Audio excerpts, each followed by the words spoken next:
오늘 현상본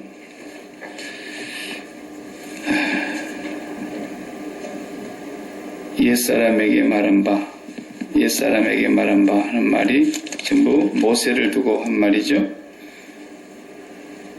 모세에게 율법을 주신 하나님께서 이제 예수님 율법을 완성하러 오셨으니까 완성하러 오신 그 예수님이 이 율법을 해석을 바르게 해주시는 것입니다. 전부 오해하고 있으니까. 율법을 가르치는 서기관들조차도 율법 교사들이 다 틀렸어요. 한 사람도 맞은 사람이 없었어요. 그러니까 예수님의 가르치심이 삼상보원이 끝나고 나니까 서기관과 바리새인들이나 이런 가르침과는 전혀 다르더라는 거예요. 이렇게 가르치는 서기관을 못 봤다. 어떤 한 서기관은 그래서 가방 못지 하려고 예수님 따라간다 그랬지. 선생님 어디로 가든지 제가 따라가겠습니다. 그러니까, 야, 여우도 굴이 있고 공중에 나는 새도 깃들일 곳이 있는데 네가 나를 따라온다는 게 뭔 줄 알고 지금 얘기하느냐. 나는 머리 둘 곳도 없대야. 그랬어요. 이 사람이 이제 예수님 따라가면은 지금으로 말하자면은 막 최고 가는 스승 아니겠습니까? 자기도 율법을 가르치는 교사였지만 이렇게 율법을 시원하게 가르치는 분을 일찍이 본 적이 없다. 자기도 스승을 두고 배웠는데. 근데, 야, 이분 따라가면 나는 완전히 철밥통 하나 붙들고 이제 사는 거다. 이렇게 생각하고 가는 거예요. 그러니까 예수님이, 여우도 굴이 있지. 에? 공중에 나는 새들도 날 어두워지면 깃들일 곳이 있잖아. 근데 나는 머리 둘 곳이 없다니까. 왜 나를 따라오려고 그래? 예수님 따라가면 막 수지 맞는 것으로 생각하고 가려고 그랬던 거예요. 그러니까 예수님은 언제나 사람들이 많이 몰려오는 데는 꼭 뭐라 그러세요? 왜 나를 따라오냐?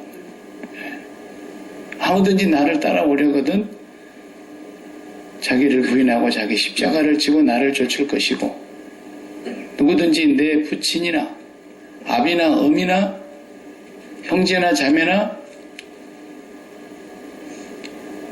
자식을 나보다 더 사랑하는 자는 못 따라온다는 거예요. 못 따라온다. 근데 막 우리는 너무 자식을 더 사랑해서 잘되게 해보려고 따라가잖아요. 그러니까 예수님 따라오라는 얘기하고 전정 반대로 가고 있으면서도 잘 따라가는 줄로 우리가 믿고 있잖아요. 얼마나 기가 막힌 얘기입니까? 또 막 예수님 십자가에 달려서 죽으시러 가는데 막 예루살렘의 여자들이 막 엉엉 울고 따라가니까 울지 마. 왜 나 때문에 우냐는 거예요. 너희와 너희 자식들 때문에 울어야지. 예수님 때문에 막 감동받아가지고 아니면 막 패션 오브 크라이스트 같은 영화 보고 막 저렇게 긴 대못으로 세상에 찔러버렸다냐. 얼마나 아팠을까. 막 그 아픈 것을 막 억지로 막 눈물을 짜면서 막 예수님이 그냥 되게 아프셨겠다.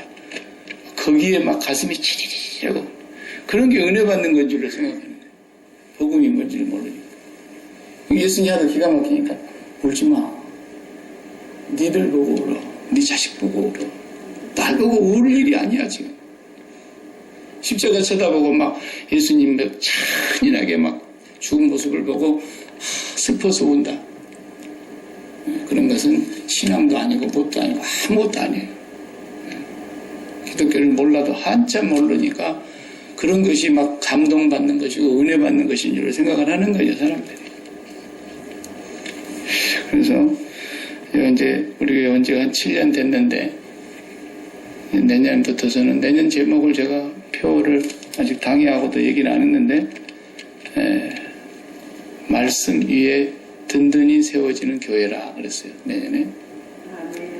그래서 사도행전 20장 32절 말씀에 보면 바울이 에베소 교회 장로들을 만나서 마지막 설교를 해야 되겠는데 만날 시간이 없어요.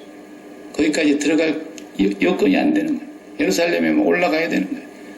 그래서 밀레도에다가 사람을 좀 오라 그래라고 밀레도에서 불렀어요. 에베소 교회 장로님들을 불렀어요. 에베소에서 3년씩이나 거기서 그분이 그 바쁜 분인데 3년씩 에베소에서는 머물러 있으면서 고린도에서는 1년 6개월 정도 머물러 있었는데 에베소에서는 3년 동안 거기서 목회했어요. 그래서 에베소 교회 장로님들 한번 보고 가려고 하면서 설교를 하는데 그날 저녁에 막 설교를 철야하면서 설교를 했잖아요. 근데 이제 그 설교의 그 주제가 뭐였죠? 장로님들을 앞에 앉혀놓고, 요즘으로 말하자면 목사님들이에요. 목사님들을 앞에다 맞춰놓고 목사님들한테 설교를 하기를 이렇게 하는 거예요.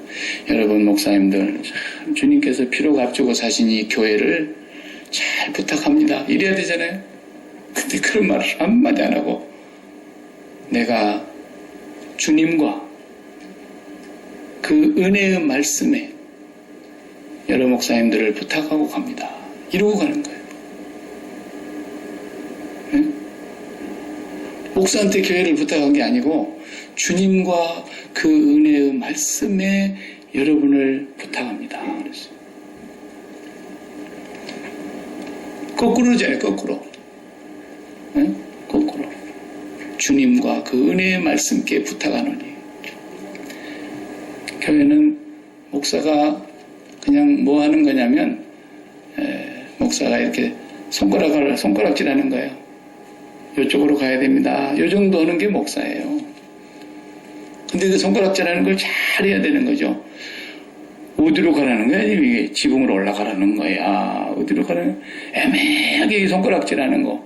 아니면 잘못된 이 손가락질 하는 거. 요런 거 정말 무서운 거예요. 그래서 저도 정말 두렵습니다. 가면 갈수록 이 목사를 빨리 그만둬야 되겠다. 그런 생각이 정말로 들어요. 그걸 안 하려면은 더 열심히 뭔가를 내가 해야 되겠는데, 그 해야 된다는 말이 뭐냐면 일해야 된다는 얘기가 아니라 이 말씀을 제대로 전해야 된다는 얘기인데, 제가 이 머리끝이 짧아가지고 뭐 이게 헛소리 나고 그러면 큰일 나잖아요. 그러니까 헛소리 하려면은 빨리 그만두는 게 낫다라는 생각을 저는 늘 해요. 그래서 이제 헛소리 할 것 같으면은 제가 빨리 그만둬야 될 것 같다. 오늘 본문 말씀이 그런 뜻이거든요. 옛사람에게 하지마, 옛사람에게 한 말. 지금 사도의 이 10계명의 10계명 중에 뒤의 계명을 지금 설명하고 계시는 거예요, 주님이.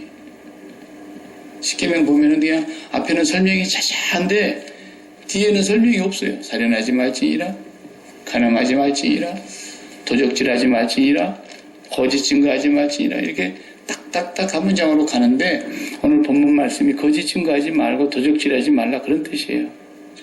헛맹세하지 말라. 그러니까 우리가 막 어디 가서 나 맹세코 도둑질 안 한다고 이렇게 하늘을 걸고 내가 내 맹세한다고 이런 거 하지 말라는 뜻이 아니에요. 네. 옛날에 내가 고국에 있을 때 이화여대 어떤 교수님이 나오셔가지고 경찰에 붙들려가가지고 이제 조서를 받는데 뉴스에 그 사람이 딱 나오는 거예요. 그래가지고 막 이렇게 얘기하고 신문 기자가 또 가서 이렇게 마이크를 대고 그러니까 뭐라 그러냐면 하늘을 맹세코 내가 돈을 받아먹고 입학을 불법으로 입학시켜준 사람이 한 명도 없습니다. 나는 하나님을 섬기는 사람인데 뭐 이러더라고. 근데 나중에 조사해보니까 무진장에 처먹었어. 어떡하려고. 근데 사람이 뭐 그렇게 안 사는 사람이 몇 명, 아니요, 한 명도 없어요. 그렇게 한 사람. 여러분, 미국 들어오실 때 다 시민권 받으신 분들 다 맹세하셨죠? 미국 법 하나도 안 지키고 잘 살았습니까?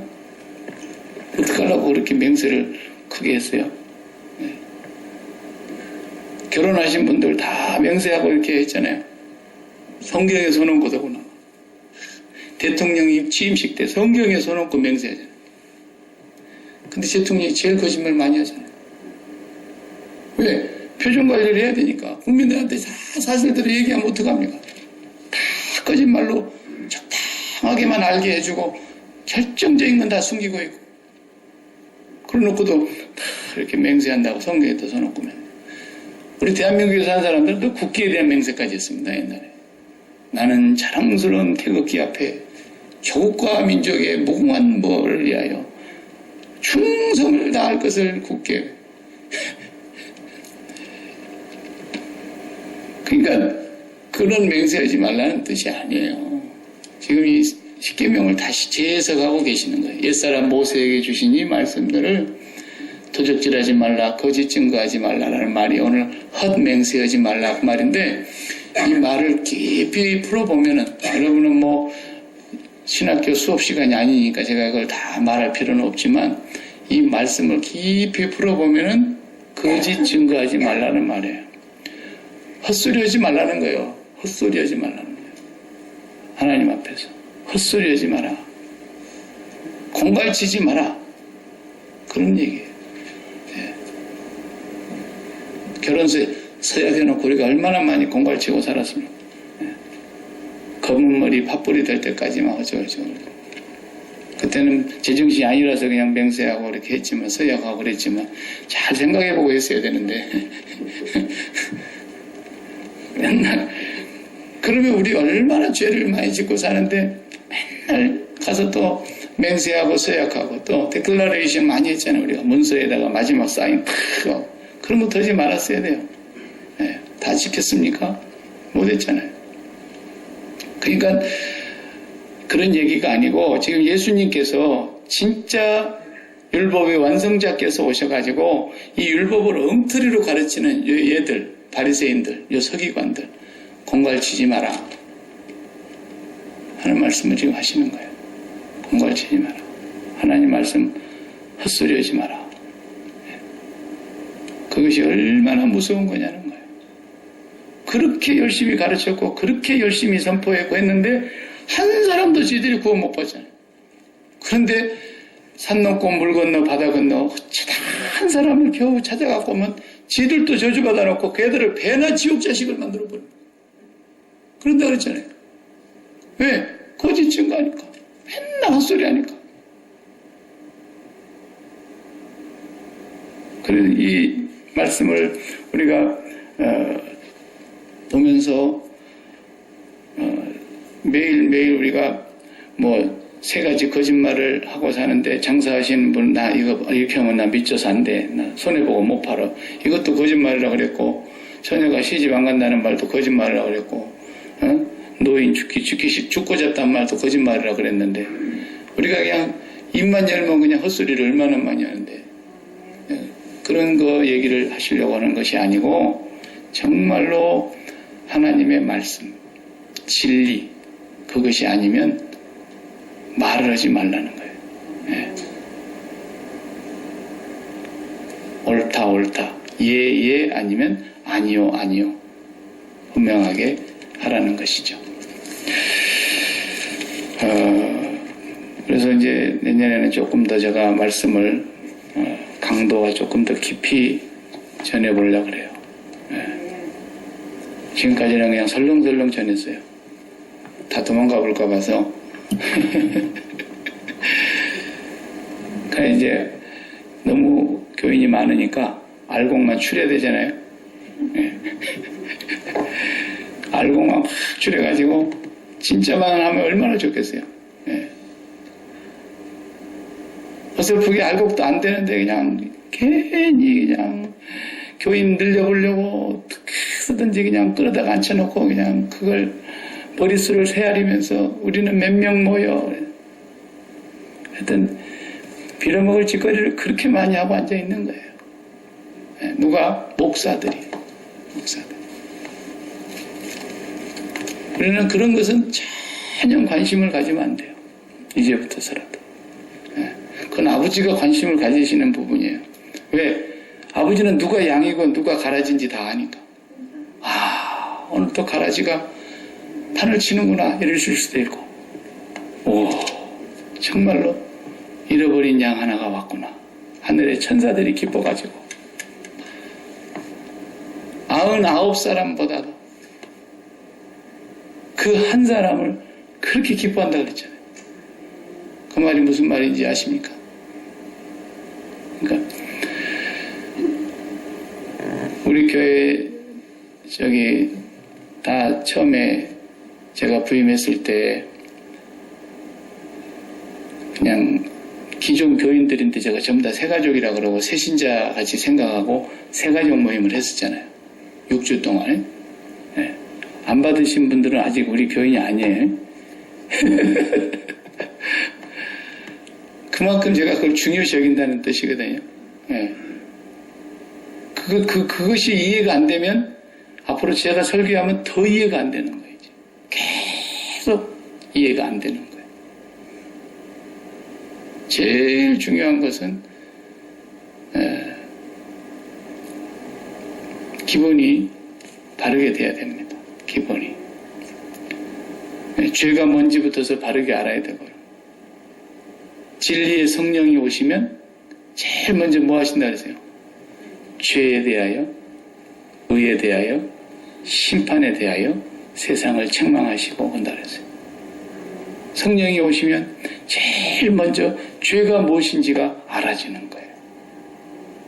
성령이 오셨다는 말은 뭐 성령이 오른쪽 어깨에도 오시고 왼쪽 어깨에도 오시고 막 어떤 사람은 충만이 덜 돼갖고 코 있는 데까지만 차갖고 지금 요만큼 남았다고 이렇게 생각하는 사람들이 참 많아요. 기도원 같은 데 가면. 그런 뜻이 아니잖아요. 성령이 오셨다는 것은 내가 진리가 내 안에 거한다는 뜻이에요. 나는 이제 그 진리를 확실히 알게 되었고 깨닫게 되었고 그 진리 안에서 모든 것이 자유롭게 되었다. 그런 뜻이에요. 그 진리 안에 들어가 버리고 나면 완전히 자유함이 있는 거예요. 그래서 진리가 오셔서 성령이 오셔서 죄가 뭔가를 깨닫게 해주시는 거예요.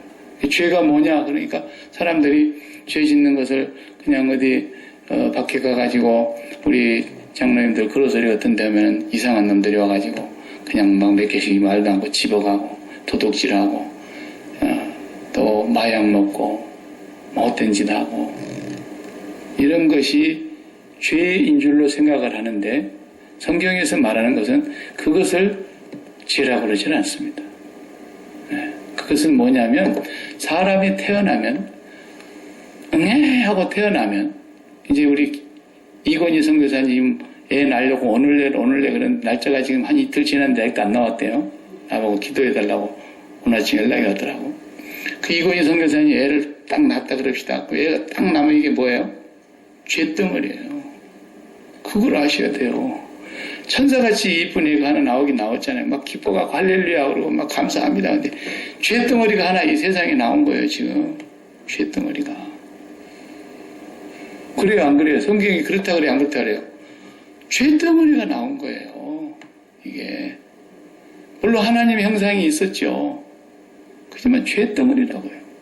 그래서 안 가르쳐줘도 지금부터서 네가 이 세상에서 잘 살려면은 사람들에게서 정말 속이지 않는 것처럼 잘 속여야 되고 정말 거짓말 안 하는 것처럼 거짓말을 기가 막히게 해야 되고 처세를 잘 해가지고 훌륭하게 보이면서 안 훌륭하게 뒤로는 살아야 되고 이러면서 네가 처세술을 배워야 세상을 살아남는 거야. 이렇게 가르쳐준 부모가 어디 있어요. 도둑놈도 지 자식은 착하게 살길 바랄 텐데.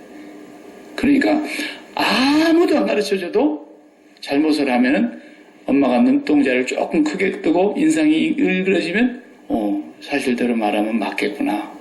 요걸 알고 딱 거짓말을 합니다. 그 누가 가르쳐줬겠어요, 그걸. 죄덩어리니까 그러는 거예요. 근데 그것은 예외 없이 어떤 사람이나 누구든지 그렇게 태어났죠. 성선설이 성악설이 맞는 거예요. 본래 우리는 죄인으로 태어난 거예요. 죄인으로. 그래서 육신의 습관이 몸에 딱 배어가지고 육적인 사람으로 아주 습관이 딱 배어있기 때문에 이건 예수 믿어도 나오잖아요. 그러지 안 그래요? 그러니까 그 육적인 것을 막 안 해보려고 애를 쓰잖아요. 근데 안 해보려고 애를 쓰는데 며칠은 돼, 며칠은. 도로 가버려요. 마치 시계 태엽을 짱짱하게 옛날에 이렇게 밥 준다고 그러고 시계 태엽 감아놨다가 그거 툭 끊어지면은 확 불려버리잖아요. 순식간에 그냥. 원점으로 가버리는 거예요. 그러면 또 하나님 앞에 와서 막 회개합니다. 하나님 잘못했습니다. 용서해 주시기 바랍니다. 지난 한 주일 동안에도 죄만 짓다가 왔습니다. 다 다시는 그렇게 안 살게 주실 줄로 믿습니다. 이랬는데 한 주간 살아보니까 또 마찬가지예요. 거기 또 주일로 와갖고 지난 주일도 여전히 죄만 짓다가 왔습니다. 하나님 회개합니다. 근데 또 다시는 그렇게 않게 해줘달라고 그렇게 얘기했는데 3주째가 도로 마찬가지예요. 나만 그러나? 어때요? 여러분 안 그래요? 나만 못된 목사구나. 사람은 예외가 없어요. 예외가 없어요. 네. 그러니까 회개가 뭔 줄도 알아야 되는 거예요. 그래서 죄가 뭔 줄 알아야 회개가 뭔 줄 알게 돼요. 회개가 뭔 줄 알아야 은혜가 뭔 줄 알게 돼요. 은혜가 뭔 줄 알아야 그때부터서 이제 진짜 자유의 세계로 들어가는 거예요. 은혜를 경험하면. 은혜를 딱 경험하고 나면 완전히 자유의 세계로 가버리는 거예요. 근데 이 세상에는 어떻게 그런 은혜가 있나요? 없잖아요. 교회 안에도 은혜가 없는데 어디 세상에 가서 은혜를 바라겠어요? 세상은 철저하게 give and take예요. 내가 가서 일한 만큼 그 시간에 따라서 대우받고 모든 것이 은혜가 아니라 값을 내가 수고한 만큼 받게 되는 거죠. 교회 안에 와서는 은혜를 경험한 사람들이 모인 곳이니까 은혜가 있어야 되는데 조금만 잘못하면 큰일 난 줄 알기 때문에 교회 와서 실수 안 하려고 얼마나 몸부림을 칩니다. 그리고 실수하고 나면 얼마나 막 얼굴이 붉어져갖고 이러지도 못하고 저러지도 못하고 누가 그랬어. 누가 그랬어. 은혜가 이만큼도 없는 교회가 어떻게 교회겠냐고요. 그러니까 죄가 뭔 줄도 모르지, 회개를 안 했지, 은혜를 경험하지 못했지. 그러니까 은혜가 뭔지 모르니까 그렇게 사는 것이지. 그게 누구 잘못입니까? 불쌍한 거 아닙니까? 불쌍하잖아요. 내가 은혜를 경험하고 나면은 그 회개와 은혜 속에 들어가고 나면은 그냥 이제는 다른 사람이 뭐 이렇게 잘못한 것에 대해서 그냥 그 은혜를 경험하는 그런 저 깊은 은혜의 바다로 들어가게 되는 거예요. 그래서 우리는 썩어져가는 구습을 쫓는 옛사람을 벗어버리고, 사실 우리가 그 아까 얘기하는 그런 죄된 형태들이 다 옛사람의 모습이에요. 근데 그게 죽을 때까지 안 없어지니까 너무 고민하지 마세요. 그리고 너무 그런 거 고민하면 막 스트레스 받고요, 우울증 옵니다. 그래서 기독교인들 가운데 우울증 환자가 더 많고 정신병원을 더 많이 찾아가는 이유가 왜 그런지 아세요? 그렇게 안 살아야 되겠는데 그렇게 사라져 버리거든. 그러니까 그걸 감춰야 되겠고, 그게 자기 아닌 모습으로 위장을 해야 되니까 더 피곤한 거야. 이게. 그게 정신분열이 와버리는 거야. 진정한 나가 뭔지를 모르니까.